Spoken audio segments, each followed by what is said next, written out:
Act 5, Scene 3. Everyone dies. No, I'm kidding. So this part gets a little confusing, so I'm just going to read it out of my book. Cassius is losing against Antony, and he tells Pindarus to go up on a hill and tell him what he sees about what's happening around, because Titanius had been told by Cassius to go and look for Brutus and see what's up with him.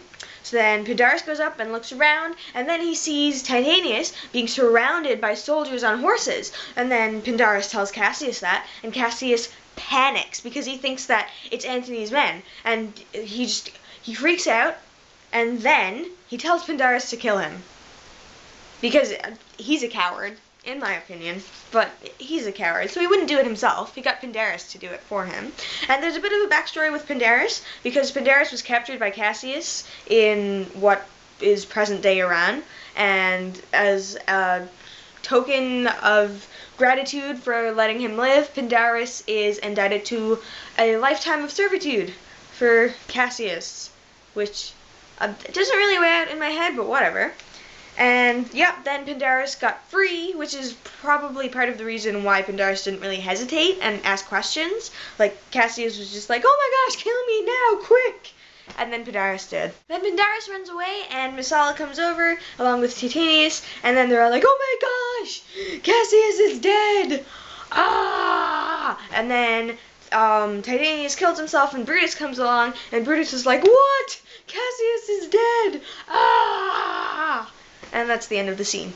Act 5, Scene 4. This is also a really, really short scene because all that happens here is Brutus's cousin, Lucilius, gets captured because he's impersonating Brutus, on purpose, by the way. He's impersonating Brutus, and then he gets captured, and then once he is captured, they bring him to Antony, and Antony is like, you're not Brutus, and Lucilius is like, lols, I know, ha ha, and then Antony's like, and that's the end of the scene. And now we're on to Act 5, Scene 5. Yay! In this scene, Brutus's camp is surrounded by Antony and Octavius' soldiers, and everyone outside, all of his soldiers, are saying, run, Brutus, run! They're gonna kill you! And then Brutus makes the decision to kill himself. He gets his friend Volumnius, I think that's how you pronounce it, to hold a sword, and then Brutus runs onto the sword.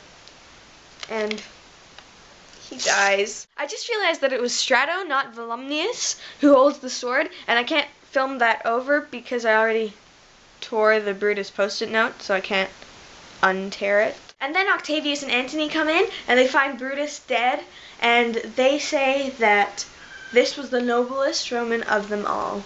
Because all of the other conspirators, they only killed Caesar because they were envious of him, but Brutus was the only one who did it because of his love for Rome. Octavius decides that they're going to give Brutus all of the proper funeral rites, and that his body will be treated respectfully and his memory will be treated respectfully.